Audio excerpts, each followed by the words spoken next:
Bonjour et bienvenue sur Invest Academy.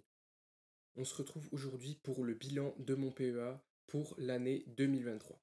On va donc voir mes échecs et mes réussites et on va faire ça assez rapidement parce que j'ai beaucoup de slides à vous montrer. J'essaye de vous apporter comme d'habitude le maximum de valeur. Donc avant toute chose, les informations contenues dans cette vidéo sont à vocation pédagogique et fournies à titre d'information uniquement. Je ne suis pas conseiller en investissement financier. Tout d'abord, mes échecs sur cette année 2023. Il faut vraiment le dire que j'avais trop de lignes et j'ai passé trop de transactions, ce qui nuit forcément à ma performance. Notamment, ça plombe un peu ma performance parce que j'ai beaucoup d'argent qui part dans les frais de transaction. J'ai pas fait assez d'analyse approfondie des sociétés que j'ai achetées. J'ai manqué 3 OPA dont S2I qui était une de mes fortes convictions et j'ai moyenné à la baisse et coupé le momentum, ce que ne conseille pas du tout William Higgins et Louis Defels de Gay-Lussac Gestion. Et je n'ai pas, en fait, je regrette, et c'est une erreur de ne pas avoir mis une grosse cartouche en octobre 2022 parce que le marché a capitulé notamment également sur toutes les sociétés, mais également sur principalement les small et mid cap. Et il y avait des sociétés très qualitatives que j'aurais pu acheter vraiment en profitant de ce point bas comme en 2022, en octobre. Franchement, c'était donné, c'était du pain béni. Et j'ai également fait l'erreur d'acheter des business cycliques et de mauvaise qualité. Au niveau vraiment de ces erreurs, donc les 3 OPA que j'ai manqué cette année, c'est Clasquin, S2I et Crop Energies. Et les sociétés où j'ai pas assez regardé le momentum, c'est Rexel qui a gardé un bon momentum et que j'ai vendu, Safoland, société allemande, Clasquin, Publicis, Elecnor, Ipsos et S2I. Donc voilà un petit peu pour ces échecs de cette année. Au niveau de mes réussites, je vous avais dit en septembre 2023 que j'avais des interrogations sur ma stratégie. Je voulais me concentrer sur des sociétés vraiment plus récurrentes et qualitatives, contrairement à des sociétés cycliques. Je voulais me focus vraiment sur des sociétés avec de la visibilité, carnet de commandes et contrats pluriannuels, me focus sur des business simples, regarder vraiment l'intégrité du management et me focus sur les sociétés avec du cash au bilan, en étant cash positive, notamment les sociétés d'intérim et de SN en cette période de hausse et taux. Et on peut dire que j'ai checké vraiment ces interrogations et j'ai commencé vraiment à concentrer le portefeuille avec des sociétés plus récurrentes et plus qualitatives avec des rochers plus élevés. Donc là, on peut voir sur un tweet que j'avais posté vraiment le 2 janvier, vraiment le portefeuille stock picking qui a des très bons ratios, donc market cap de 1 milliard en moyenne, je pense.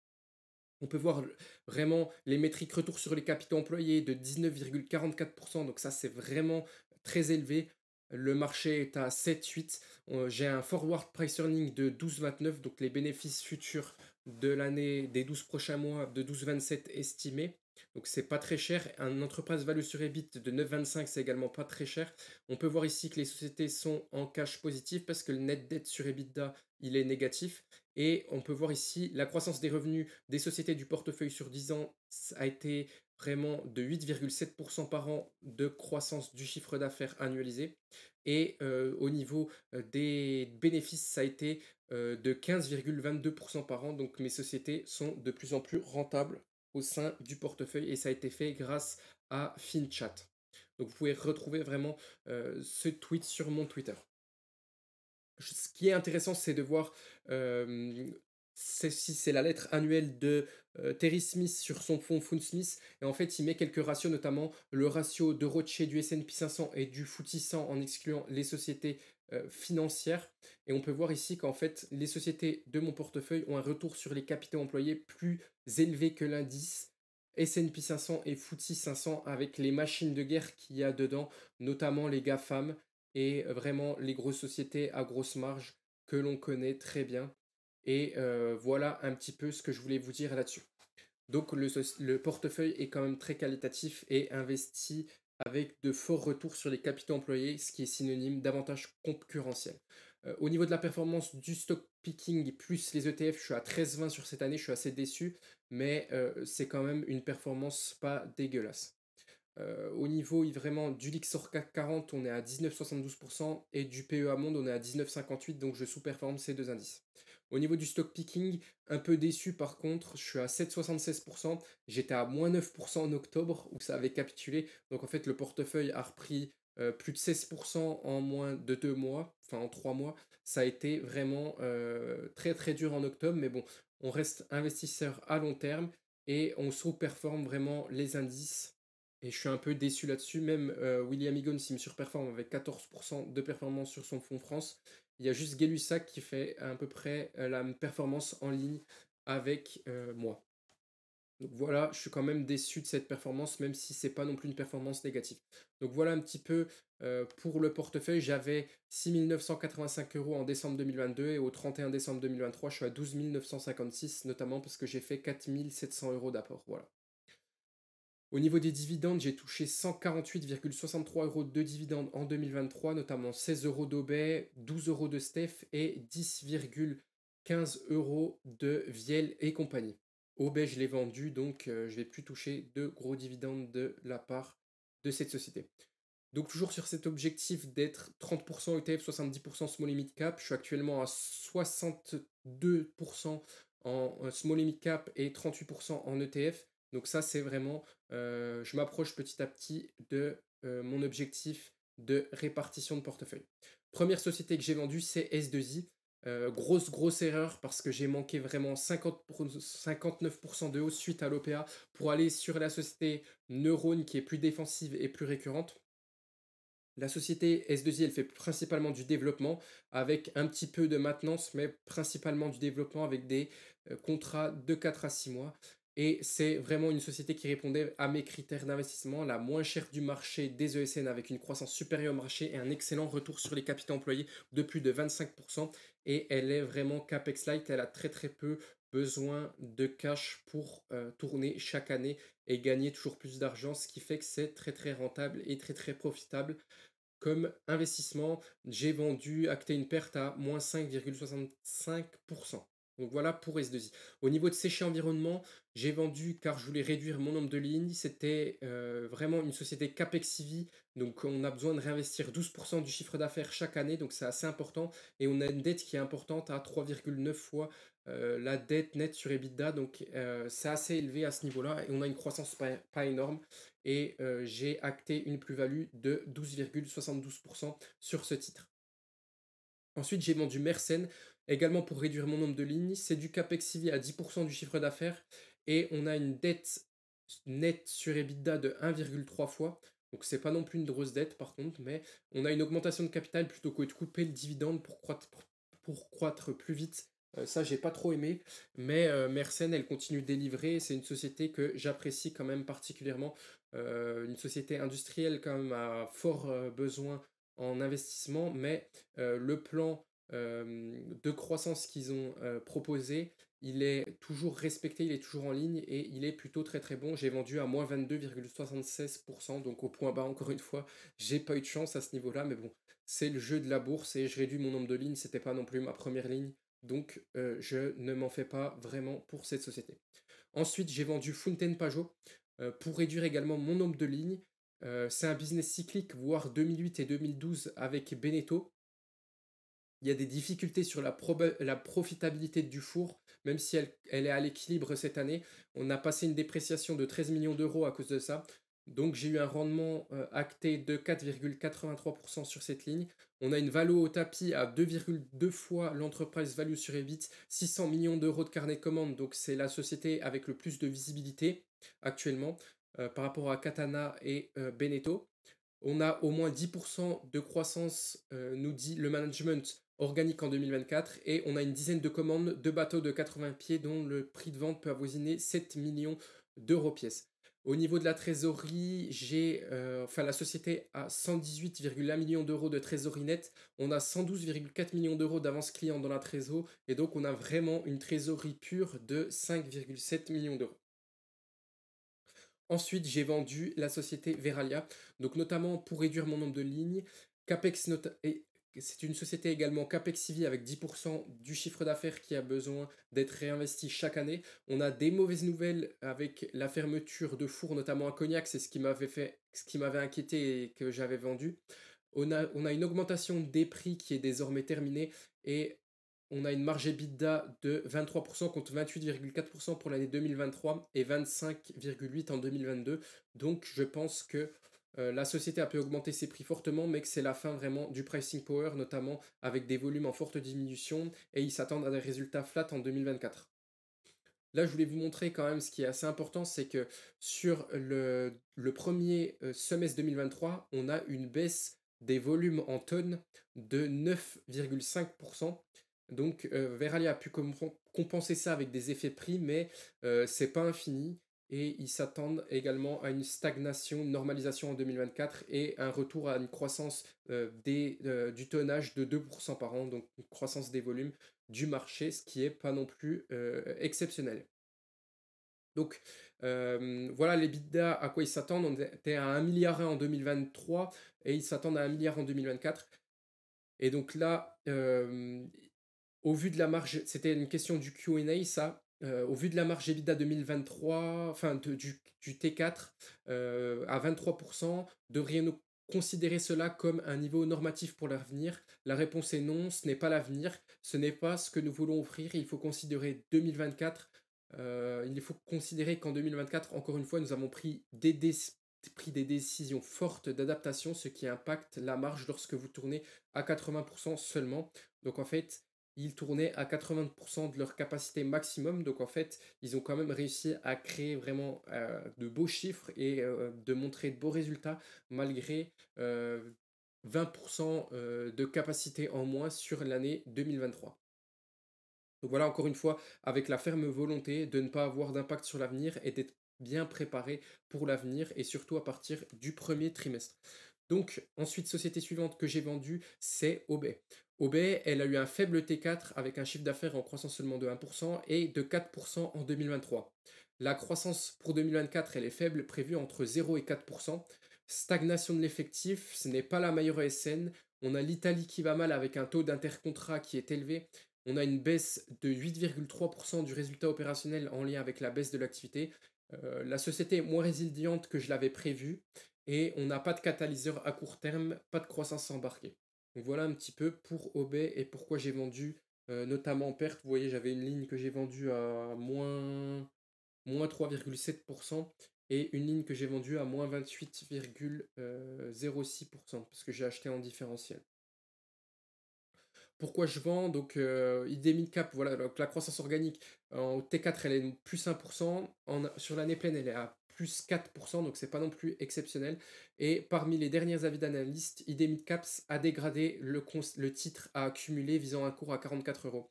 Donc, moi, je les respecte vraiment. C'est les analystes que je respecte le plus, ID Midcaps, et ils sont toujours assez conservateurs. Et ils ont vu les résultats annuels avec une croissance de 0 à 4% sur l'année 2024, et c'est vraiment pas exceptionnel. On a également une annulation de titres. En fait, la société a employé sa trésorerie nette pour racheter des titres et pour les annuler. Et donc, ils ont annulé 1,8% du capital. Ensuite, société suivante que j'ai vendue, c'est Infotel, car on a une décroissance au T4, moins 1,2% et plus 2,4% en 2023 de croissance du chiffre d'affaires, donc c'est pas non plus exceptionnel. La société est quand même bien valorisée. Elle est fortement exposée au secteur bancaire qui va mal, 38,7% du chiffre d'affaires, moins résiliente que prévu, alors que c'est l'ECA, alors que franchement, le chiffre d'affaires, ils le disent, est récurrent à 80%. Et on n'a pas de catalyseur à court terme, presque pas de croissance embarquée et on n'a pas une excellente allocation du capital sur Infotel. Et donc voilà, ralentissement des investissements IT contenus au secteur bancaire, au T4, décroissance de 1,2% et 2,4% sur l'année 2023. Donc c'est pas non plus exceptionnel pour Infotel. Katana Group, j'ai vendu CA 2023 plus 39% et ROC, donc résultat opérationnel courant seulement à plus 9%. Carnet de commandes qui n'a pas l'air de se renouveler car grande prudence par rapport à Fontaine, Pajot, d'Aurélien Poncin.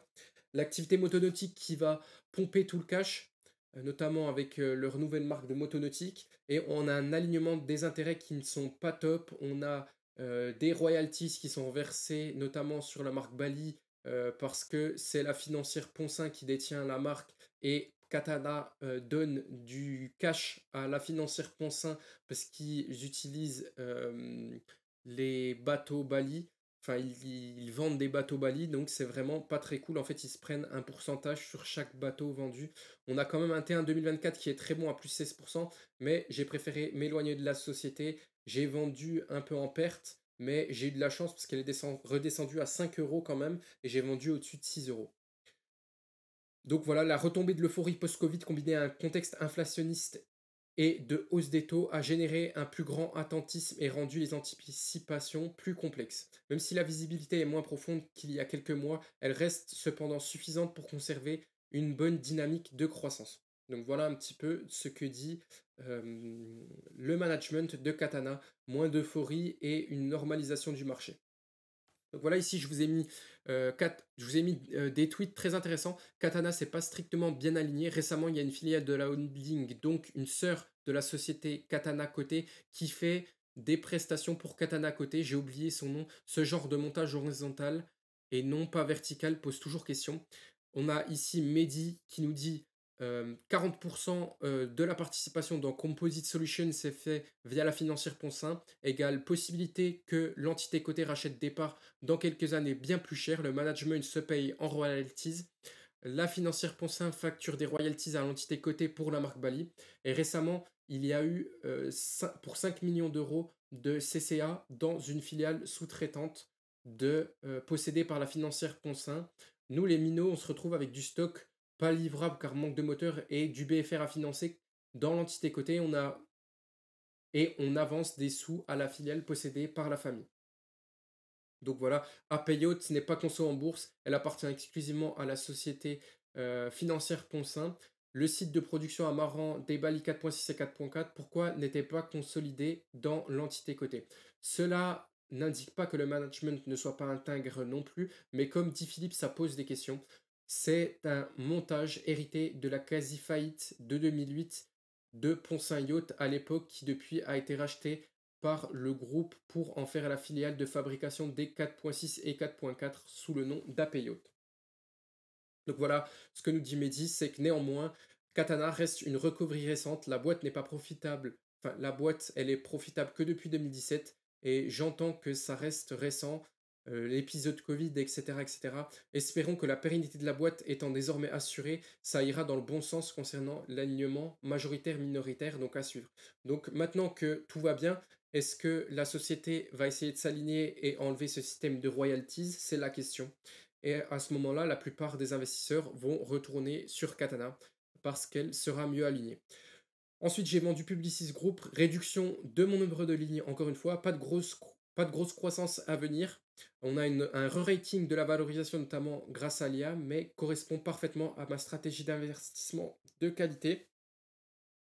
J'ai vendu et j'ai déjà loupé 25% de hausse, ça fait mal, mais voilà, quand même, il faut réduire le nombre de lignes et je me vois, pourquoi pas à l'avenir, revenir sur Publicis. Au niveau de synergie, j'ai également vendu, réduction de mon nombre de lignes. J'ai fait une erreur car j'ai essayé de faire un coup suite à la suspension de pour Crit. En fait, on pensait que c'était une OPA, mais finalement, ça a été une grosse acquisition en Italie de Open Job Metis, une société cotée italienne. Et donc voilà, j'ai essayé de faire un coup et c'était une erreur de ma part. Mais j'ai vendu parce que je préfère Crit qui a un catalyseur court terme, contrairement à Synergie. Donc voilà, je vous mets ici la publi de Veinvest sur son onglet communautaire. Il interagit souvent avec sa communauté et j'aime bien, je devrais faire un peu plus pareil, mais voilà ce qu'il nous dit à propos de Crit. Première société que j'ai achetée ensuite, c'est Neuron. Donc Neuron, qu'est-ce que c'est? C'est vraiment une société ESN, on va le voir après, mais elle publie de très bons chiffres pour 2023, contrairement à Infotel ou OB que je vous ai montré juste avant. 11,1% de croissance organique en 2023, c'est vraiment exceptionnel. On a un T4 à plus 9%, et conseils, projets digitaux, data, cybersécurité, cloud et amélioration de l'expérience employée tirent toujours la croissance. À 10,2% du chiffre d'affaires, le résultat opérationnel s'établit à un niveau élevé supérieur aux anticipations.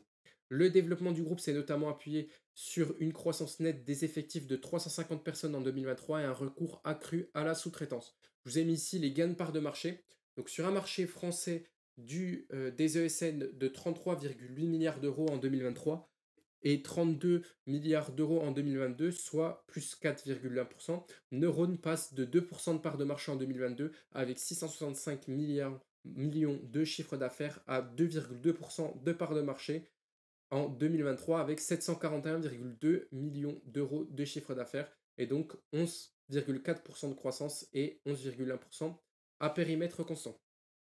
Donc, comme je vous l'ai dit juste avant, en fait, Neuron, c'est une société verticalement intégrée, donc elle fait du conseil, du développement et de la maintenance. C'est vraiment la chaîne de valeur des ESN. Et Neuron, elle est verticalement intégrée, elle a une toute petite partie conseil, elle fait un peu de développement applicatif et elle fait vraiment beaucoup de maintenance, ce qui fait qu'elle est très très récurrente. Et donc voilà, le taux de récurrence du chiffre d'affaires est estimé à environ 70%. C'est ce que nous dit en fait le DEU 2022. Donc la société est très très récurrente et c'est ça qui nous intéresse et c'est la meilleure ESN française selon tous les gérants français à l'unanimité et on peut voir vraiment cela à travers les chiffres et le principe qu'elle passe vraiment les difficultés sans souci comme cette année, vraiment 2023 qui a été très compliqué pour les ESN, vraiment une normalisation de la croissance. Et donc, voilà un peu les chiffres de neurones, 46% de retour sur les capitaux employés après déduction de l'impôt sur les sociétés, c'est vraiment énorme, hein. Et on peut voir la trésorerie qui augmente chaque année. Le seul point noir de Neuron, en fait, c'est sa mauvaise allocation du capital. Elle garde du cash énorme et elle ne sait pas quoi en faire, même si elle distribue un beau dividende. Là, je vous mets le track record de la société en termes de croissance du chiffre d'affaires et de croissance de l'EBIT. C'est vraiment magnifique. C'est vraiment réglé, c'est vraiment réglé comme du papier à musique. On peut voir vraiment que c'est très très beau. On n'a pas d'année de décroissance. C'est magnifique. Au niveau de la valorisation, je vous l'ai mis là, on a actuellement à 12,4 fois les bits. L'entreprise value sur EBIT, c'est un peu cher. On a eu l'occasion de l'acheter ici en octobre 2023 à moins de 9 fois les bits. Et donc, en fait, il suffit d'être patient. On aura de nouvelles opportunités grâce à la volatilité du marché d'acheter ce type de business à un meilleur prix. On peut faire en gros des tradings de multiples. Ma thèse d'investissement sur Neuron, c'est une valeur de croissance défensive et résiliente. Elle fait des contrats pluriannuels sous forme de TCV, donc de Total Contract Value, un peu comme une société de logiciels. La valeur totale du contrat est la valeur totale d'un contrat, y compris les frais et les revenus récurrents pour la période définie par le contrat et pas un taux journalier moyen fois le nombre de jours travaillés sur le projet comme la plupart des ESN. Neuron, c'est presque une société de logiciels car elle intervient sur des systèmes critiques de ses clients. Elle fait de l'infrastructure et de la cybersécurité, ce qui lui confère un avantage compétitif de coût de transfert, car les clients ne cassent presque jamais ce type de contrat. Ils interviennent sur des systèmes vraiment critiques de la DGSE, Direction générale de la sécurité extérieure. C'est vraiment le service de renseignement de la France depuis 1982. Et donc voilà un peu vraiment des clients best in class pour neurones et on a vraiment un taux de récurrence aussi élevé qu'un éditeur de logiciels, minimum 70%, et une croissance toujours au rendez-vous comme en 2023 alors que ses concurrents souffrent. Voilà, du neurone, je suis actuellement, bah, j'ai pas ma perf dessus, mais je crois que je suis un peu plus, si j'ai ma perf là, je suis actuellement à plus 17% sur neurone. J'ai pas chopé vraiment le point bas là en dessous des 35, mais comme quoi, en achetant la société pas trop chère, on peut avoir de belles performances sur le long terme sur une société réglée comme du papier à musique. Mon appréciation de la société, c'est que Neurone est très qualitative, elle a de la croissance, à peu près 10% par an. C'est très qualitatif, 46% de retour sur les capitaux employés, comme vous l'avez vu, c'est vraiment exceptionnel. Et on a une valorisation actuellement à 12,4 fois l'entreprise value sur EBIT. Je ne suis pas acheteur, mais c'est pas non plus surévalué. J'attendrai un léger retracement pour investir à nouveau sur Neurone.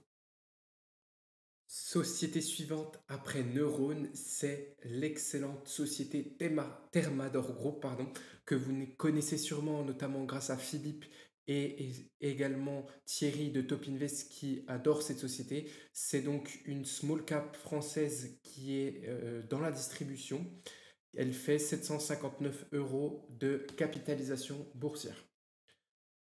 Donc, qu'est-ce que Thermador? En fait, Thermador, c'est un distributeur quasi filial de fabricants étrangers et c'est la position qu'on a depuis 1968. Je prends vraiment ce texte de l'interview en fait de Guillaume Robin sur WeBourse avec Youssef et Nicolas Chéron. Très très belle interview d'ailleurs que je vous invite à aller voir.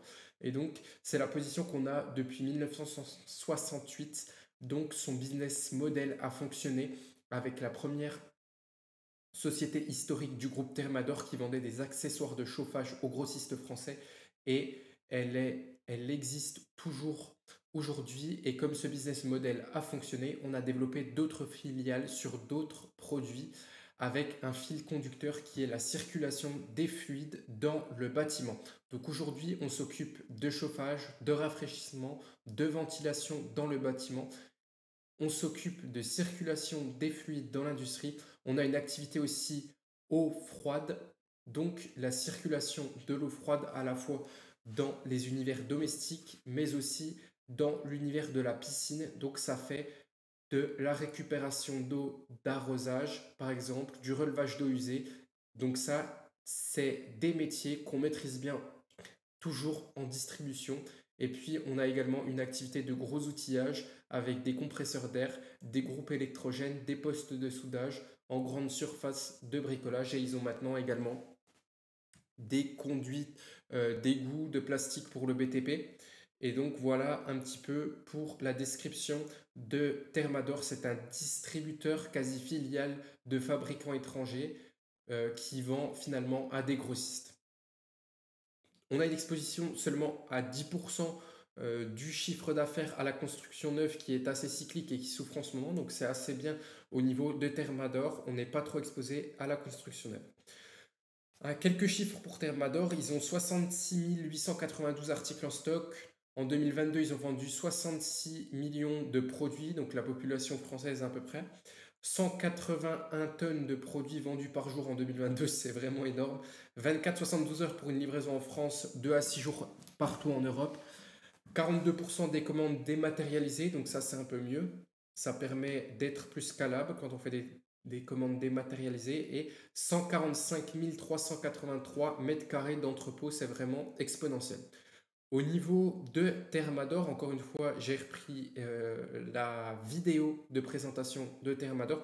On peut voir que le chiffre d'affaires était en 1997 de 91 millions d'euros, non, un peu moins du coup. Et on se retrouve en 2022 à 554 millions d'euros de chiffre d'affaires, avec ici la croissance organique publiée depuis 2016. Et donc on peut voir que 2017, croissance organique de plus de 10%, 2018 aux alentours de 4-5% de croissance organique, 2019 aux alentours de plus de 10% de croissance organique. Au niveau de 2020, on a eu le T2 qui est en décroissance. Je pense qu'on est aux alentours de 5% en croissance organique. Ou la 2021, ça a été exceptionnel. On est plus aux alentours de, je ne veux pas vous dire de bêtises, mais un peu plus de 20% de croissance organique, je pense. Et 2022, on est à un peu plus de 15%. C'est ça, 15%. Non, pas 15%. On doit être entre 10 et 12% de croissance organique. Et 2023, le terrain a été très bon, mais c'est pas non plus exceptionnel comme résultat. Parce que on se retrouve avec une normalisation du marché et de la demande. Au niveau de la stratégie de développement, ce qui est excellent chez Thermador, c'est qu'ils publient ça et ils peuvent agir sur plusieurs leviers pour assurer leur croissance. Donc la croissance organique, qui a elle-même trois leviers. Le développement des parts de marché pour les gammes où elles sont inférieures à 30%, l'augmentation des prix lorsque les conditions de marché la rendent possible ou nécessaire, comme actuellement en 2021 et en 2022. L'augmentation des prix lorsque, donc là je l'ai déjà fait, pardon, les extensions de gamme sans jamais concurrencer une autre filiale du groupe. Donc ça, c'est les trois leviers de développement de la croissance organique. On a également l'international qui peut faire grossir la croissance du chiffre d'affaires, la création de filiales, la croissance externe et également le développement durable dans une certaine mesure.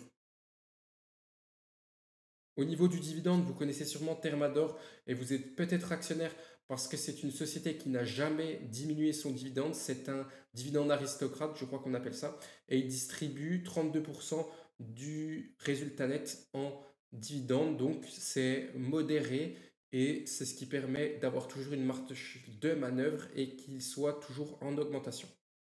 Au niveau de quelques ratios que j'aime bien regarder, vous savez que j'adore le ROCE. Avec Goodwill hors IFRS 16 et avant impôt, on a un ROCE de 22% chez Thermador contre une moyenne un peu plus élevée. Si on regarde 2012-2013, c'est un peu plus élevé. 2021, c'était exceptionnel. Et on est vraiment aux alentours de 20% vraiment de moyenne long terme, je pense. Résultat opérationnel, il est en diminution un petit peu, mais 2021 était exceptionnel et les années d'avant également. Et au niveau du résultat net, il est plutôt élevé, notamment à cause de la baisse de l'impôt sur les sociétés, selon moi. Au niveau de la performance boursière de Thermador sur 10 ans, dividendes réinvestis, on peut voir que Thermador, sur une base 100, est arrivé à 358% de performance en commençant à 100%. Donc, une performance assez honorable. On peut voir ici qu'on a Wavestone qui fait 653,72% de performance. On peut voir ici le CAC 40 qui fait 242% de performance et le CAC Mid and Small qui sous-performe notamment depuis 2018 qui fait 193 millions, 193%. Pardon. On a Air Liquide qui fait 306%. On a quoi d'autre? On a Rexel qui fait 207%, Samsung 351%, donc un peu meilleur, enfin dans les mêmes eaux que Thermador et Wavestone, on en a déjà parlé. Au niveau de la valorisation actuelle de Thermador, on est quand même sous-évalué. En fait, s'ils arrivent à délivrer à peu près le même niveau de résultat opérationnel que l'année dernière à moins 10% près, à 10% près, une diminution de 10% du résultat opérationnel, on peut voir qu'on est vraiment sur des niveaux qui sont pas très chers actuellement, mais on était quand même descendu en dessous des 8 fois l'enterprise value sur EBIT lors du décrochage, notamment en octobre, après les résultats, là où j'ai pu en prendre à 65 euros, j'en ai pris à 65,62 3 parts, j'ai complété ma ligne. Et donc j'ai un PRU à 74,43 sur Thermador. Et actuellement, je suis en plus-value de 9,90%. Voilà un petit peu pour ce qui est de ma position sur Thermador. Mon appréciation de la société, c'est une société qualitative, retour sur les capitaux employés élevés, bonne communication du management, très bon alignement du management. Voilà, la récurrence est là, elle n'est pas trop cyclique. On a une croissance qui est un peu ternie en ce moment, donc on va voir si ça repart en 2024, mais je ne suis pas inquiet à moyen long terme sur la société. Et au niveau de la valorisation, comme on l'a vu juste avant, on est à 9,3 fois l'entreprise value sur EBIT pour un ROCE supérieur ou aux alentours de 20%. C'est vraiment pas mal à ce prix-là. Donc voilà un petit peu pour Thermador. Donc Precia Molène, ensuite, ça a été mon achat suivant. J'avais complété ma ligne en octobre.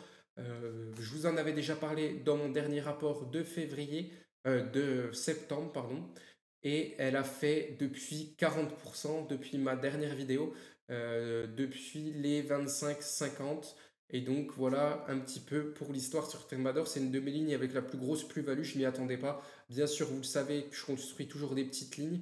Et donc, c'est une petite ligne, mais qui a une excellente performance en à peine moins de 4 mois. C'est vraiment pas mal. Donc, capitalisation boursière de Precia Molène, on a 194 millions d'euros, secteur industriel, et on est vraiment dans les systèmes de pesage, société française et ardéchoise. Donc, présentation de Philippe de Finance Academy. Donc, je cite toujours mes sources quand je prends des documents. Le groupe Precia est une société française créée en 1951 spécialisée dans les systèmes de pesage. Elle figure dans le top 5 mondial de ce secteur d'activité. Le groupe réalise la conception, la fabrication, la vente, l'installation, la maintenance, les réparations et la vérification des systèmes de pesage. Donc là, vous pouvez vous dire dans votre tête, alors là, elle fait les systèmes de pesage, mais ce qui est le plus intéressant dans ce business, c'est qu'après, en fait, on a l'installation, la maintenance, les réparations et la vérification. Et donc, c'est ça vraiment le business de Precia Molène et qui marche le plus et qui est le plus récurrent. c'est qu'ils vont essayer de vendre pas cher des systèmes de pesage pour ensuite faire du revenu très très récurrent dans la durée. Et c'est vraiment la beauté de cette société. Elle s'articule autour de trois activités: conception et fabrication des systèmes de pesage, intègre toute la chaîne de valeur, fabrication mécanique, assemblage de l'électronique, tout est réalisé en interne. Les services, installation, maintenance, réparation et vérification. Digitalisation des systèmes de pesage permet la gestion d'opérations complexes, gestion de flux de camions en entrée et sortie de site, suivi d'une chaîne de production, etc., etc. Là, je vous ai mis un petit peu les meilleures performances sur 20 ans des sociétés françaises. On a Sartorius, Wavestone, bref, on a plein de sociétés et on peut retrouver Pressia Molen qui sur 20 ans a eu un taux de croissance annualisé dividende réinvesti de 19% par an, plus que S2I, plus que LVMH. Et donc, comment cette société a réussi à faire une telle performance? C'est parce qu'elle a un rocher comme supérieur au marché qui est à 7-8%. Sur Thermador, on est à 14% et on a une croissance moyenne de l'EBIT sur 20 ans annualisée de 13,25%. Donc c'est assez exceptionnel. Et là, sur 10 ans, dividende réinvesti, on a 17% par an. Je vous ai mis ici un petit graphe de FinChat. Comment elle a une telle performance également? Elle a eu un re-rating de sa valorisation. Donc on peut voir ici qu'en après 2004, en 2006, je dirais 2006, 2005-2006, en fait, la société cotait 1,7 fois son enterprise value sur EBIT. Donc, on a eu un re-rating sur la valorisation. Et donc, c'est ce qui a permis cette performance. Actuellement, on a 11,4 fois le résultat opérationnel et une moyenne à 7 fois ce résultat. Et donc, c'est ce qui a permis de faire une performance de 19% par an sur 20 ans pour Pressia Molen. Et donc, on peut voir que la croissance moyenne de son résultat opérationnel a été de 13,25% par an sur ces 20 dernières années et en médiane de 9,46% par an. Pourquoi je regarde la médiane? C'est pour savoir si la société n'a pas fait 50%, moins 5, 40, moins 20. Et donc, on a vraiment la valeur médiane de cette croissance et on est autour vraiment de 9,40 annualisé, c'est vraiment pas mal. La stratégie de Pressia Molen, c'est 4 piliers. Un pilier international, renforcer la présence internationale pour servir les clients où qu'ils soient. Pilier service pour développer leur offre de services pour soutenir les opérations des clients et notamment la récurrence. Pilier digitalisation, fournir des logiciels de traitement de données pour analyser et améliorer la performance des opérations des clients.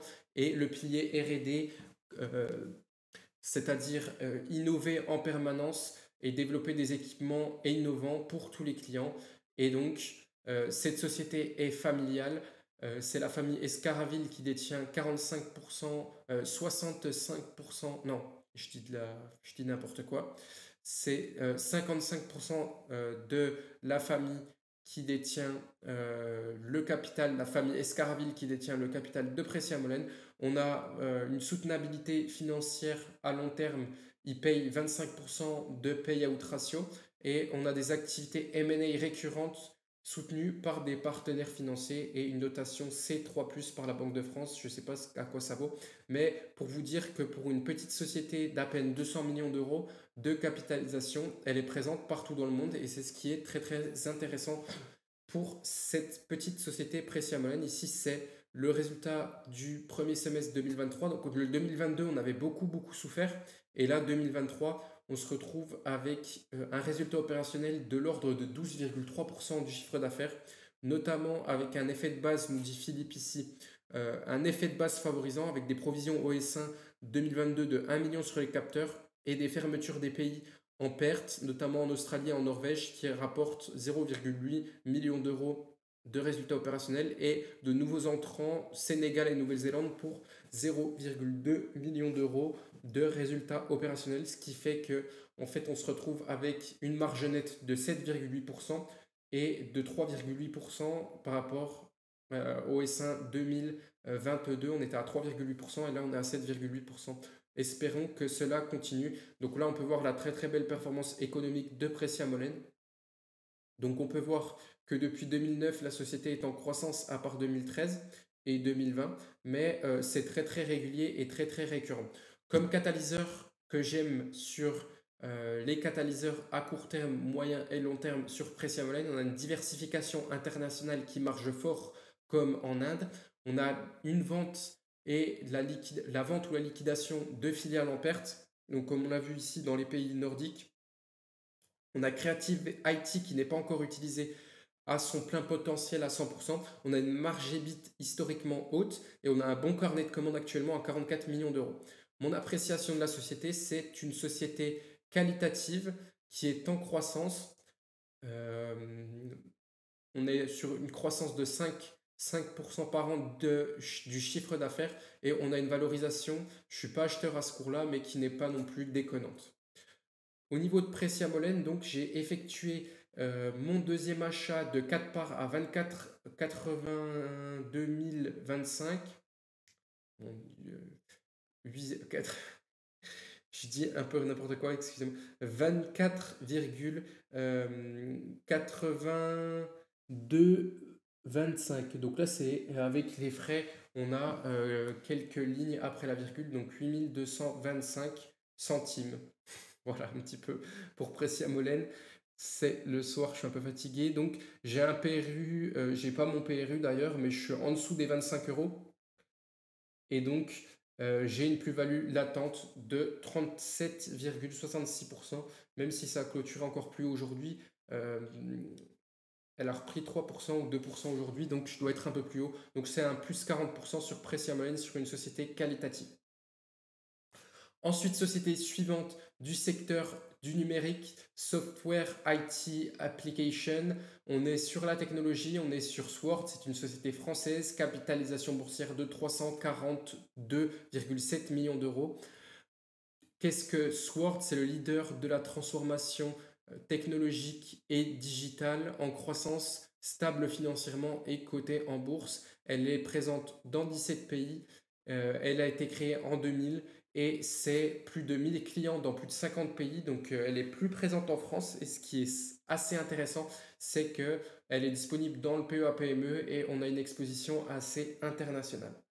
Donc présentation de la société par Euroland Corporate, c'est créé en 2000 par Jack Mottard. Sword Group est une entreprise spécialisée dans la valorisation des données. Fort de son expertise autour de la gestion de la data, la société bénéficie d'un puissant moteur de croissance qu'est le big data. Le groupe accompagne ainsi ses clients dans l'intégration de solutions permettant la gestion d'informations non structurées à mi-chemin entre une ESN et un éditeur de logiciels. Sword Group bénéficie d'un business model récurrent et fortement margé dans chacune de ses activités. Donc, vraiment, l'activité qui a été dite, on a eu un conférence call, enfin une masterclass de Jacques Mottard pour expliquer un peu la société, ce qu'elle faisait avec Euroland et ce qui se passait sur le cours et également expliquer les share deals. Et vraiment, il y a une question sur vraiment l'activité de Sword Group et l'activité de Sword Group, c'est créer des filiales grâce à la croissance organique pour les revendre ensuite. C'est un jeu d'actifs très rentable. Donc la société n'est pas très visible en termes de track record au niveau de la croissance du chiffre d'affaires, etc., etc. Mais elle est très très lisible si on regarde les dividendes exceptionnels, les achats et les ventes de filiales. On a un leadership au UK dans le secteur du pétrole et du gaz en Écosse. Dans le Benelux, on est premier dans les nouveaux contrats avec l'Union européenne pour Sword. Donc c'est très très important comme visibilité à ce niveau-là. On est un acteur clé en Suisse sur le luxe et le sport et ils sont très très partenaires et ils ont comme client les Nations Unies. Donc on a un rendement de l'action de plus de 20% par an depuis un peu plus de 10 ans. On peut voir ici le très très beau track record 2013 29%, 2014 19, 2015 46, 2016 24, 2017 21, 2018 0%, 2019 22%, 2020 moins 1, 2021 55% de performance et donc c'est grévé vraiment, il faut retraiter les acquisitions et en fait quand ils ont pardon, quand ils ont trop de cash, ils distribuent du dividende à l'actionnaire. En fait, il alloue vraiment excellemment bien le capital, monsieur Jacques Mottard. Donc, retour sur investissement entre le 1er janvier 2021 et le 3 novembre 2023, l'action est passée de 31,35 euros à 36,85 euros. Dividende cumulé se monte à 16,5 euros et rentabilité annuelle moyenne est de 19%, soit 69% sur la période, et la performance du CAC Mid Small est de moins 10,5%. Les fameux share deals de monsieur Jacques Mottard, c'est quoi le but? C'est d'incentiver les managers pour créer de la croissance en plus des 7% de croissance classiquement prévus dans le plan 2027. Donc passer de 272 millions d'euros en 2022 à 500 millions d'euros de chiffre d'affaires en 2027. Incentiver les managers pour 45 millions d'euros pour 105 à 110 millions d'euros de chiffre d'affaires qu'ils apportent en plus grâce à la carotte, contre pour une acquisition à 120 millions d'euros, le même résultat, présentant des risques que cela ne fonctionne pas bien, car on est dans un métier très humain. Et donc, en fait, une acquisition, situation d'une société positionnée à l'acquisition, donc de nouvelles EBIT à au moins 6 fois les bits. Ça, c'est très très léger pour dire, c'est même un peu plus dans le secteur. Et en fait, donc ça, c'est de la croissance externe qui comporte des risques. Et au niveau de Sword, en fait, si nous avions eu 10% de croissance en interne et le reste de la croissance sous forme d'acquisition, ce cash dépensé, nous aurions acheté la croissance sur un multiple de 2 fois les bits. Donc en fait, les share deals, ça permet vraiment d'incentiver, de diminuer les risques et d'acheter de la croissance pas chère en incentivant les managers avec certes des carottes exponentielles, c'est des gros montants quand même, 45 millions d'euros, mais la preuve que ça marche. Là, actuellement, la valorisation, on a 12,3 fois l'entreprise value sur EBIT contre une moyenne de 15,3 sur ces 10 dernières années. Donc, on n'est pas très cher pour le potentiel de croissance. C'est Mehdi qui m'a dit en fait qu'il avait réussi à acheter le point bas. Et du coup, j'ai un peu le mort. J'attends que ça redescende comme le point bas d'octobre 2022. Mais je ne sais pas si la société va redescendre. Dans tous les cas, elle va délivrer une très très forte croissance car elle a un backlog un carnet de commandes de plus de 450 millions d'euros pour mémoire. Donc c'est vraiment exceptionnel. C'est plus c'est plus d'un an et demi de carnet de commandes, enfin d'activité pour la société. Donc c'est assez exceptionnel. La qualité est là, la croissance est là. La valorisation est un peu élevée pour le secteur, mais on a une croissance supérieure à toutes les autres sociétés. Donc forcément, ça se paye un peu plus cher. Donc Sword, j'en ai acheté le 2 novembre. Donc vous voyez ici, elle a léché les 30 euros et c'était vraiment une grosse opportunité d'investissement. Elle est de retour sur les 35. Donc moi, j'en ai acheté 6 parts à 36 615. Donc voilà un petit peu pour ma position sur Sword. C'est une petite position que j'hésiterai pas si l'opportunité et la volatilité du marché me donnent l'occasion de compléter une ligne. Société suivante, je vous ai déjà fait une vidéo dessus, c'est Equasens, capitalisation boursière 732,8 millions d'euros, secteur de la santé, et on est sur un éditeur de logiciels principalement pour les pharmacies situées en France.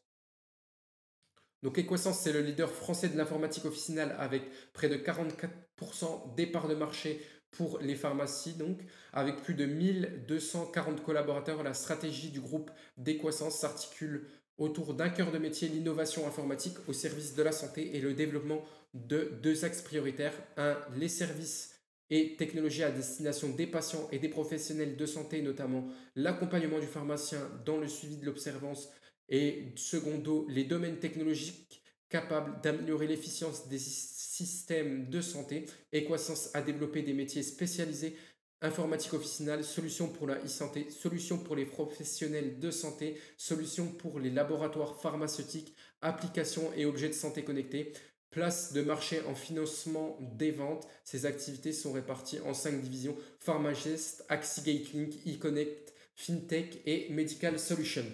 Donc là, je vous ai fait une petite vidéo il y a 13 jours sur la fin d'Equasens. Donc si vous voulez aller voir un petit peu pourquoi la société perd moins 59% depuis son plus haut, allez voir cette vidéo. En tout cas, pour ce qui est de la thèse d'investissement, c'est qu'on est sur une très très belle société qui est en croissance.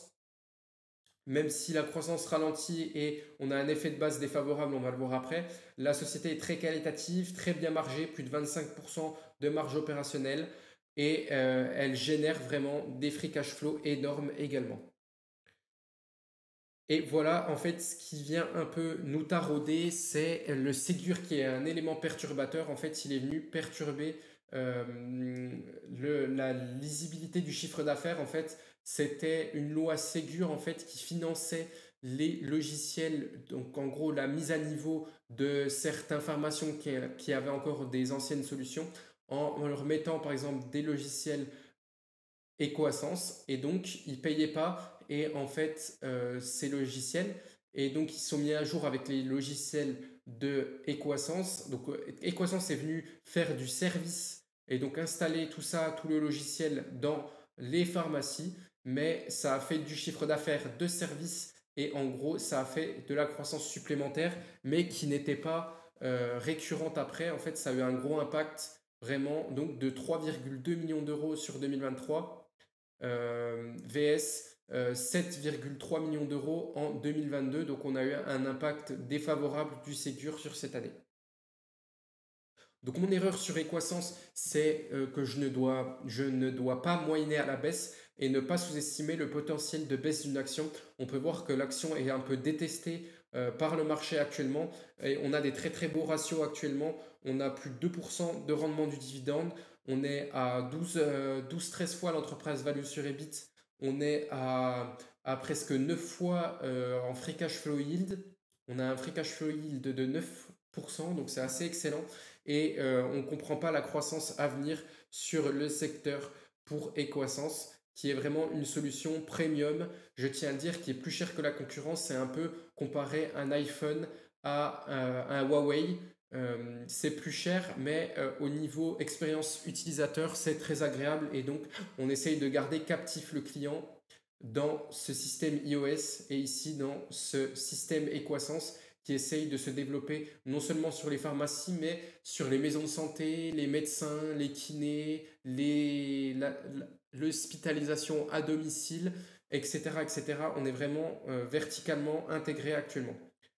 Donc, au niveau qualité, elle est très très qualitative cette société. On a de la croissance, on a des marges fortes, on a des retours sur les capitaux employés de plus de 28% en moyenne. On a une croissance qui est un peu amputée actuellement par une légère crise et sous-investissement sur les pharmaciens, ils sont un peu sous pression. Et également par le Ségur, en fait, pourquoi les pharmaciens choisiraient Equasens sans Ségur alors qu'ils peuvent attendre le Ségur pour avoir des solutions offertes par cette société gratuitement. Et donc voilà un petit peu pour Equasens. La valorisation, on est de retour sur une valorisation très très acceptable pour la qualité de cette société. Société suivante, une de mes favorites, c'est Clinica Baviera, société espagnole dans le secteur de la santé et dans les opérations pour l'ophtalmologie.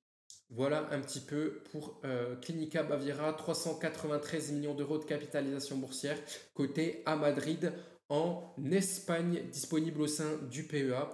Seul petit point noir pour la société, c'est qu'elle est cotée en Espagne et donc on a une retenue à la source sur le dividende de 28%. Si je ne vous dis pas de bêtises, il faudra que je revérifie ça. Mais du coup, on a un gros dividende sur Clinica Baviera et on est retenu à la source. Mais moi, c'est vraiment l'expansion du cours de l'action que je joue et pas forcément le dividende. Donc, c'est pas très grave à mon niveau.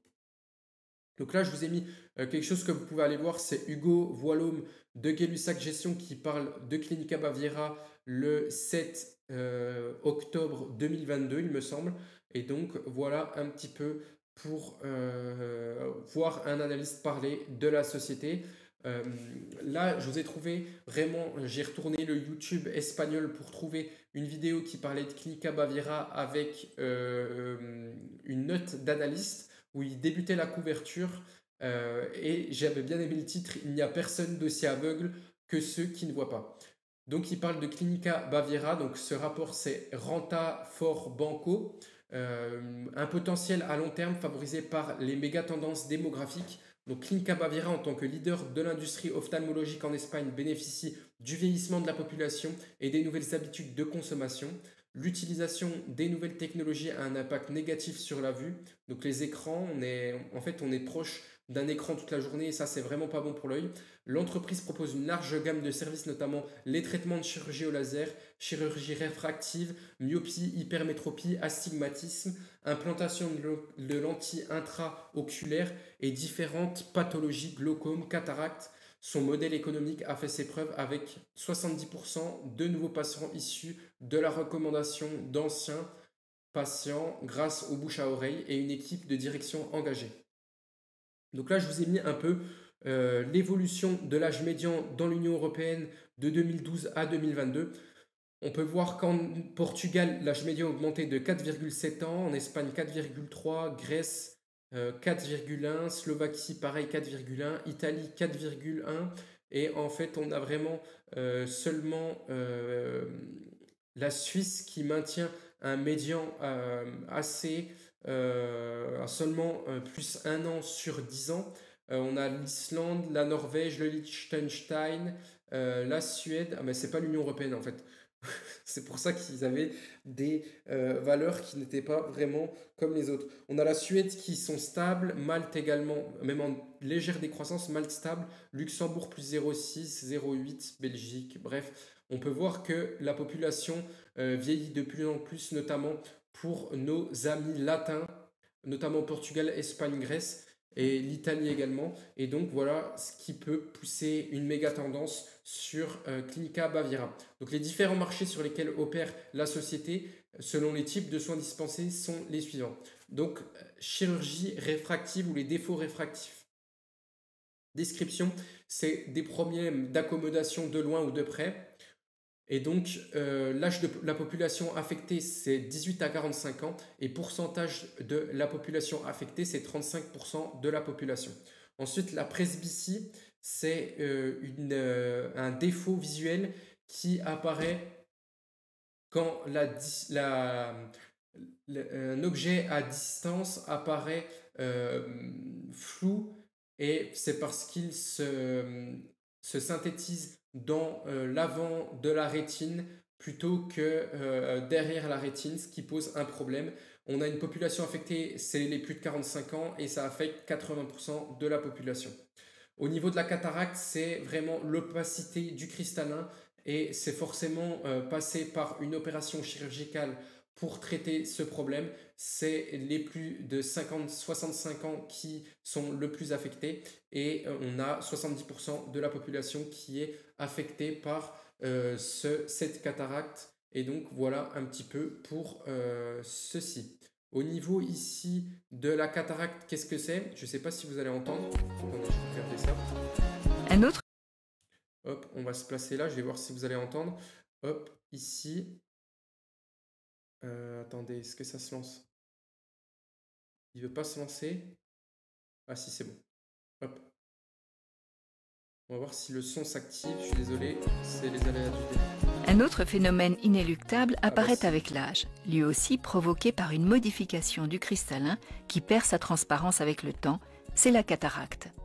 Composée essentiellement de protéines et d'eau, la structure du cristallin est fragile et des microcristaux translucides de plus en plus nombreux finissent par empêcher la lumière et les images d'atteindre la rétine. La baisse de la vision devient de plus en plus gênante, avec une sensation de brouillard ou de voile devant les yeux, une modification des couleurs qui deviennent plus ternes, des halos autour des lumières ou des éblouissements au soleil. Pour la cataracte, les lunettes sont inutiles, seule une intervention chirurgicale remplaçant le cristallin opaque par un implant intraoculaire permet de récupérer la vision. Depuis plusieurs années, la chirurgie du cristallin a fait d'importants progrès, à la fois dans la maîtrise des techniques chirurgicales et dans le développement de nouveaux produits. Voilà un petit peu pour la cataracte en bref. Donc ça me fait penser que ma grand-mère s'est fait opérer il y a moins de 2 ans de la cataracte et donc elle a subi une opération et elle est comme plus de 70% de la population. C'est causé vraiment par des microcristaux au niveau du cristallin, il se cristallise et donc on a des défauts visuels. Donc là, on va passer tout de suite sur les autres troubles de la réfraction pour vous expliquer un peu plus ça et le business donc de Clinica Baviera. On va essayer de bien comprendre ceci.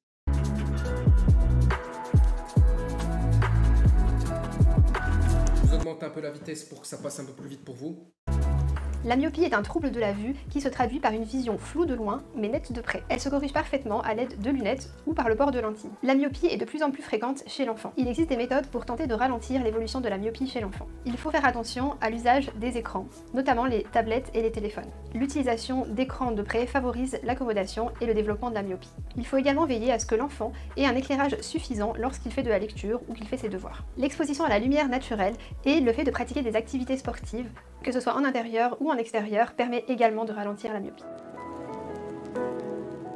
L'hypermétropie est un défaut visuel qui est le plus souvent causé par un œil trop court ou par une cornée trop plate. Une hypermétropie faible passe souvent inaperçue car elle est compensée par l'accommodation naturelle. Les signes d'une hypermétropie plus forte vont être une vision floue de près ou nette au prix d'efforts visuels. Ainsi, on peut remarquer des maux de tête en fin de journée ou une fatigue visuelle. L'hypermétropie va être facilement corrigée par le port de lunettes, soit des lunettes de repos, soit des lunettes de vue quand l'hypermétropie est plus forte.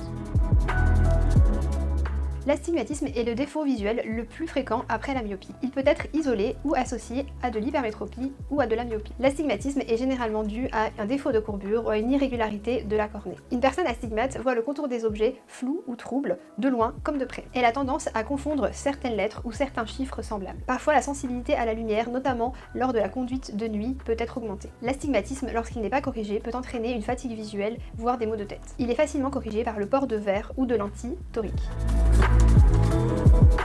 La presbytie est une difficulté à voir nette de près liée à l'évolution naturelle de l'œil avec l'âge. Avec l'âge, le cristallin perd une partie de son élasticité et de ses capacités d'accommodation. Ceci va entraîner des difficultés à la vision de près. La presbytie débute aux alentours de 40 ans et a tendance à se stabiliser vers 60 ans. La correction de la presbytie se fait de différentes manières. On peut soit choisir de porter des lunettes uniquement de près, pour la lecture par exemple, ou opter pour des verres progressifs qui corrigent à la fois la vision de loin et la vision de près. Ces verres seront à adapter tout au long de l'évolution de la presbytie, environ tous les 2 ans.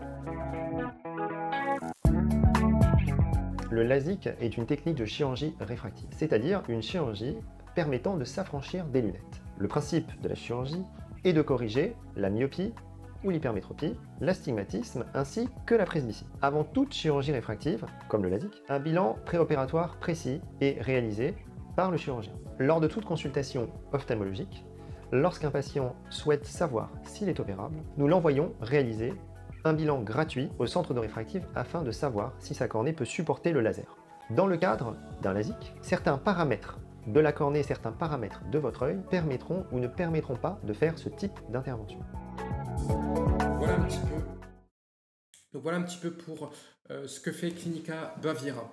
Donc en fait, elle peut opérer toutes les pathologies qui peuvent causer le port de lunettes grâce à de la chirurgie laser ou des lentilles multifocales, enfin trifocales, je ne sais plus précisément. Mais voilà un petit peu pour les pathologies que traite Clinica Baviera et l'importance de bien comprendre ce que fait une société quand on est actionnaire, mais également il faut se mettre à la place du client.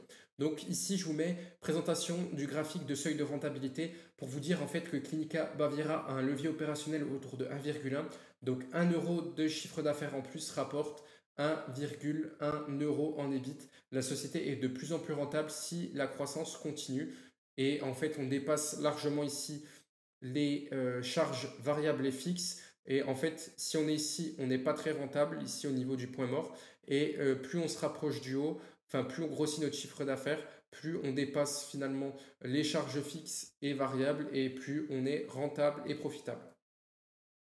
Un petit peu de ratio ici pour vous dire que c'est une des meilleures sociétés en termes de risque-rendement et qualité-valorisation. On est sur un ROCE moyen sur 5 ans de 37,37%, donc c'est vraiment exceptionnel. C'est d'une société de logiciels. On a un price earning seulement de 12,23 et notre price value sur EBITDA, même si j'aime pas celui-là, de 6,39. Donc c'est assez faible pour une qualité pareille. Point noir, faible liquidité et chinois au capital. Donc c'est le groupe Ayer Capital qui a fait en 2017 ou 2018 une OPA sur Clinica Baviera. Et en fait, c'est exactement la même société, le même business model, mais en Chine. Et c'est vraiment le plus gros acteur chinois. Donc, il a 246 hôpitaux et il accueille plus de 5 millions de patients par an. Et il a plus de 4000 ophtalmologiques au sein de Ayer Capital. Et donc, quel est le but de Ayer Capital en investissant dans Clinica Baviera? C'est l'intention du groupe déjà présent en Asie et aux États-Unis et donc d'étendre ses activités en Europe en utilisant l'entreprise espagnole comme plateforme. Donc, on a une répartition du capital comme ceci. Ayer Eye Hospital détient 80% du capital, la famille Baviera détient 10% du capital et on a seulement 10% de flottant, de free float, de flottant. Voilà. Pour Clinica Baviera, cette petite société que j'adore, j'ai commencé à en acheter début 2023. Et donc, j'ai loupé également de point bas, je serai plus attentif ici encore une fois en juin ou septembre, je ne sais plus. Et ben, elle était sous les 18 euros, vers les 17 euros même. Et j'en ai pas racheté. Après, j'en ai racheté un peu plus haut, un peu plus bas. Et donc, j'ai un PRU moins élevé que 20 euros sur cette très belle société, ce qui me fait un rendement actuel, une performance actuelle de 21,61% sur cette très belle société que je n'hésiterai pas à renforcer si le marché m'en donne l'occasion. La qualité est présente, la croissance est présente, qualité et récurrence d'ailleurs. La croissance est présente et la valorisation est très très raisonnable pour cette qualité. Donc voilà, tous les points sont au vert pour Clinica Baviera. Même si je ne suis pas acheteur au cours actuel, enfin ça dépendra des résultats qu'ils nous sortent fin février. Société suivante, société de conseil du numérique, encore une fois, une société que j'adore, c'est Wavestone, 1,3 milliard de capitalisation, secteur technologique, et on est sur l'IT Services domicilié en France. Encore une fois ici, je vous remets les compagnies qui ont eu, les sociétés qui ont eu la meilleure performance en bourse sur ces 20 dernières années, et Wavestone est la deuxième derrière Sartorius, d'ailleurs Sartorius qui a bien chuté, donc je ne pense pas que ça soit la meilleure perf. Je pense que Wavestone doit être une des meilleures perfs, qui est 26% par an sur 20 ans. Donc c'est vraiment une best in class en termes de performance et vraiment d'allocation du capital. C'est vraiment une société exceptionnelle. Donc on va voir un petit peu ça ensuite. On a un ROCE moyen selon FinChat de 24% sur Wavestone et on a une croissance médiane de l'EBIT de 20% par an. Donc en fait, c'est tout simplement exceptionnel et exponentiel comme business. Donc en fait, Wavestone, c'est un pure player du conseil. Il intervient dans la stratégie en amont du développement, lui-même en amont de la maintenance. On a des missions de 4 à 6 mois.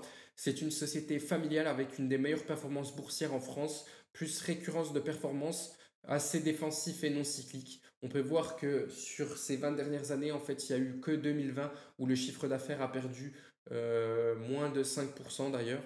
Et voilà pour la société, 30 ans d'existence, 800 millions d'euros de chiffre d'affaires avec l'acquisition, le rapprochement de Q-Perior et 5500 employés dans le monde entier.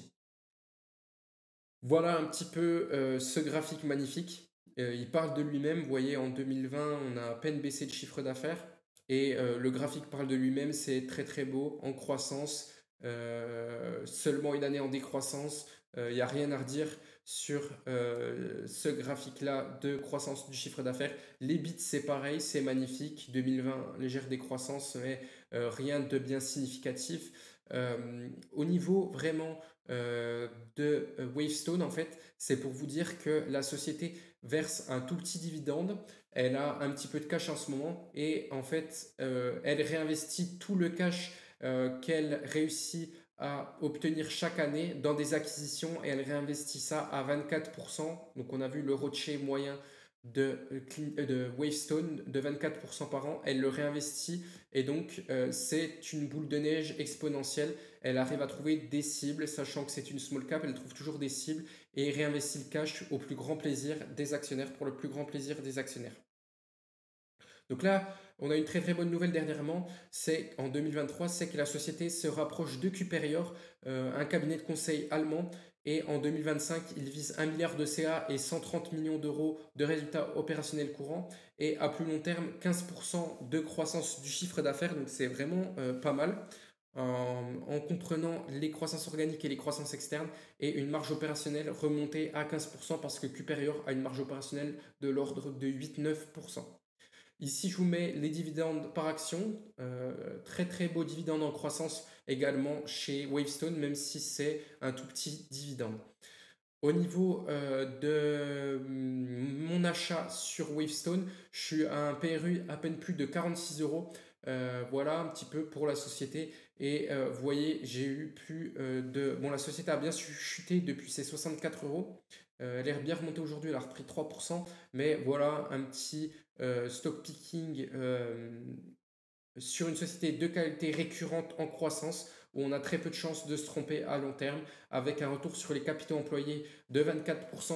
Je pense que si je laisse mes actions là et que je reviens dans 20 ans, j'aurai de très très bons résultats sur cette société. Donc société très très qualitative, récurrente en croissance, ROCE de 24%. La croissance est là, nouvelle acquisition, elle a été payée également en actions, donc on a un peu de dilution et en cash. Un des meilleurs allocateurs de capital, le dirigeant de Wavestone, de toute la côte française, ce qui nous donne vraiment un cocktail magnifique pour les résultats et le cours de bourse qui suit vraiment les résultats financiers de la société. On est un peu cher actuellement avec un VE sur EBIT de 14,7.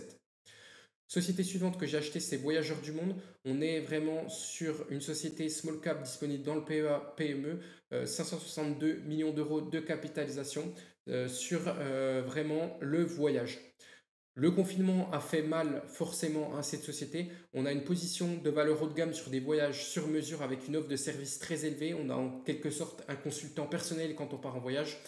On a une récurrence du chiffre d'affaires car la satisfaction est très élevée chez les clients.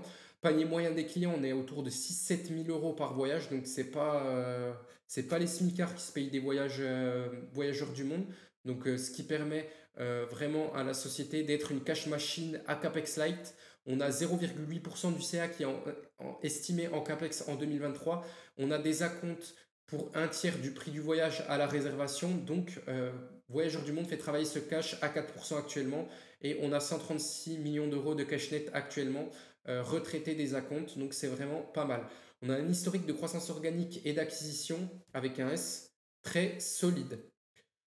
On peut suivre en fait sur les voyagistes et c'est très très corrélé en fait les indicateurs avancés publiés par l'INSEE qui est le chiffre d'affaires de l'indice de chiffre d'affaires des activités des agences de voyage et voyagistes en France. Et on peut voir ici une très très belle expansion jusqu'à 2008, une petite chute, ensuite une reprise depuis 2008, chute depuis le confinement et là une énorme reprise. Et donc c'est vraiment positif pour Voyageurs du Monde.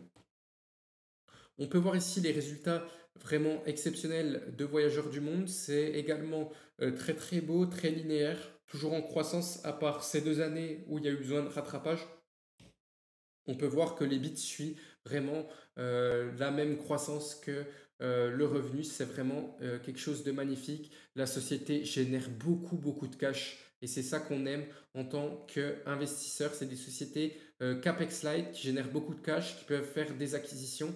Et donc, en fait, ce qui est intéressant chez Voyageurs du Monde, c'est que le PDG dit qu'il fait soit des acquisitions avec le cash, soit il le retourne aux actionnaires sous forme de dividendes. Et c'est pour ça que c'est très très intéressant. Ils veulent vraiment allouer ce cash parce qu'on a une société qui est une cash machine. Voilà un petit peu pour Voyageurs du Monde. J'ai pris 2 parts un peu opportunistes ici le 8 décembre. J'en ai pris en dessous de 115 euros et je suis actuellement à 15% de performance sur l'action. Société très qualitative en croissance et une valorisation vraiment faible. On est autour de 6-7 fois l'entreprise value sur EBIT. C'est vraiment pas cher. Société suivante que j'ai renforcée, pardon, vous connaissez sûrement Crit, société d'intérim, 782 millions d'euros de capi. On a 80% du chiffre d'affaires qui est fait en intérim et 20% dans les services aéroportuaires. Services aéroportuaires, c'est le seul segment avec un avantage compétitif parce que le staffing, l'intérim, on n'a pas d'avantage concurrentiel. C'est vraiment n'importe qui peut le faire, mais on a quand même un effet taille et une courbe d'expérience et un nom, notamment Synergie, Crit, dans le milieu qui sont très très bien vus par tous les clients. Donc l'avantage compétitif dans les services aéroportuaires qui représentent 20% du CA, c'est les licences et les contrats de 5 à 7 ans. Ce qui est intéressant chez Crit, c'est que c'est une société CAPEX extra light. Donc en fait, on n'a pas besoin de réinvestissement chaque année. On a 94% des coûts de la société qui sont variables. C'est en gros les salaires des intérimaires et le reste, c'est les locaux à Paris et les bureaux. On a une très très bonne rentabilité. On a un ROCE moyen de 13-14%. Pour rappel, le marché est à 7-8%. Donc c'est vraiment une belle société sur ce niveau. Le cash est enfin alloué. C'est un catalyseur par rapport à Synergie. C'est pour ça que j'ai renforcé Crit et que j'ai vendu Synergie. On a une acquisition en Italie pour 240 millions d'euros de chiffre d'affaires qui pourrait rapporter plus de 30% de croissance de chiffre d'affaires si l'intégration est totale pour 2024. Plus, on a eu un achat d'un bloc de 5% d'actions auprès d'Eximium, notamment le père d'Eximium, je ne sais pas comment il s'appelle, il faudra que je me renseigne, mais qui est mort et pour faire payer les frais de donation, ils ont vendu, je pense, ce bloc pour 40 millions d'euros. C'est assez opportuniste et c'est vraiment intéressant pour Crit d'avoir fait ça. Et donc trésorerie, même après ces décaissements de 280 millions d'euros, on a près de 200 millions de trésorerie nette, ce qui laisse place aux opportunités de croissance externe. Notamment, c'est ce que nous dit Nathalie Jaoui, présidente et directrice générale de Crit. J'ai renforcé ici un peu en dessous des 70 chez Crit, un petit peu, voilà, j'ai pas profité du point bas en octobre, j'aurais dû. Vraiment, maintenant, je me concentre à connaître mieux mes sociétés et à les renforcer quand ça va pas, au lieu de me diversifier et de faire trop de transactions comme on l'a vu au début. Et j'ai une performance de 4,12% actuellement. Au niveau de la valorisation, on est à 4,7 fois l'entreprise value sur EBIT sur Crit et 4,3 fois pour Synergie, donc c'est vraiment pas très cher. Mais parce qu'il y a beaucoup de cash et c'est pas très bien alloué, même si là c'est très bien alloué sur Crit, on attend que les résultats en découlent de vraiment cette bonne allocation, meilleure allocation du capital. Qualité, je suis en vert et jaune parce que c'est pas non plus vraiment une croissance qualitative à la Wavestone. La croissance également, elle est modérée parce que là ça va être compliqué en 2024. On va voir, même si la croissance externe va permettre finalement de tempérer le chiffre d'affaires qui ne va pas être en croissance organique exceptionnelle et la valorisation est très faible, moins de 5 fois l'entreprise value sur EBIT, c'est pas très très cher. Ensuite, société suivante que j'ai acheté, une société belge dans la construction, c'est Moury Construct, 176 millions d'euros de capitalisation boursière. Je vous ai fait l'analyse fondamentale il y a 3 semaines sur ma chaîne, donc je vous laisse aller voir. Pour moi, la société va continuer de délivrer sur son S2 et l'acquisition récente du groupe n'est pas pricée car elle va apporter, elle n'est pas pricée dans le cours, elle va apporter 10% de CA en plus et 9% de résultats opérationnels en plus de la croissance organique que j'estime au S2 entre 10 et 15%. Donc voilà pour Moury Construct, je vous laisse aller voir la vidéo si vous voulez en savoir plus. J'ai acheté Moury Construct le 28 décembre. À 416,99 euros, j'ai un retour actuellement de 5,52% sur l'action. Société qualitative, je suis un peu dubitatif quant à la cyclicité ou pas de la société.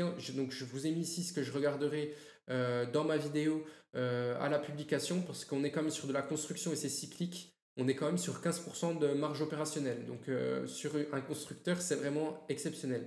Et comme je vous l'ai dit, c'est une affaire de break-even point, de point mort. Je pense qu'ils ont dépassé le point mort.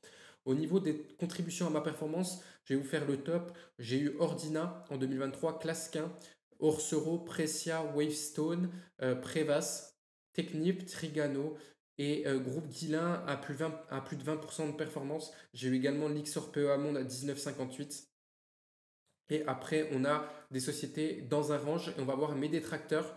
On peut voir ici que Verbio, j'ai vendu. En fait, pouvez voir ici que j'applique quand même ce que dit Igons. Verbio, moins 40%, elle est vendue. Silly, moins 40%, elle est désormais vendue. Guillaume, moins 28%, elle est plus là. Moulinvest, moins 28%, elle est plus là. Mersenne, même si elle a rebondi, elle est plus là. Crop, elle est plus là. Click, elle est plus là. Scanfil, je conserve parce que j'ai confiance au business. Il est en croissance sur le long terme, j'ai juste mal acheté. Reward, Bastide, Pujula, Décup, Veralia, Safoland, Erreur Safoland d'ailleurs, OB, Infotel, voilà, un peu toutes mes ventes qui sous-performaient, elles ont vraiment été vendues. Donc actuellement, mon secteur le plus représenté, c'est l'industrie, 38% du portefeuille, 19% pour la technologie, 15% pour la consommation discrétionnaire, et je suis un peu plus diversifié par rapport à la dernière fois, même si on a plus d'industrie dans le portefeuille. Au niveau de la croissance des dividendes selon Morning, je suis à toujours 14% par an d'augmentation de dividendes. Oula, je l'ai mis là. Je suis toujours à 14% d'augmentation de dividendes. Rendement du portefeuille de 3,23% et je suis à 7673 € en stock picking avec une plus-value latente non actée de 7%. Voilà un petit coup ici, mes liens de parrainage. Donc si vous voulez vous inscrire à n'importe quelle plateforme, c'est du gagnant-gagnant. Trade Republic, vous gagnez une action gratuite. Lynxea, vous gagnez 50 €.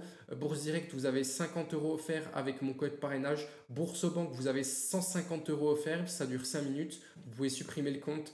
Voilà. Pour ce qui est de gagnant-gagnant, moi je l'utilise depuis plus de 3 ans. C'est mon compte principal. J'ai aucun souci, c'est très pratique. Ensuite, Fortuneo, vous avez 130 € offerts pour l'ouverture d'un compte bourse ou d'une assurance vie ou d'un compte bancaire. D'ailleurs, vous pouvez avoir une carte Gold grâce à mon code parrain. Et enfin, vous avez Realty. Et pour n'importe quelle question à propos de la bourse ou des parrainages, vous pouvez me contacter ici à invest.academy2@gmail.com. Donc voilà pour cette vidéo, merci d'être resté jusqu'au bout. N'oubliez pas de vous abonner, de liker la vidéo, d'activer la cloche des notifications et de commenter si ça vous a plu. Dites-moi si vous avez des valeurs en commun avec moi et quelles valeurs vous intéressent en ce moment, même si tout commence à être cher. C'était Invest Academy, ciao ciao.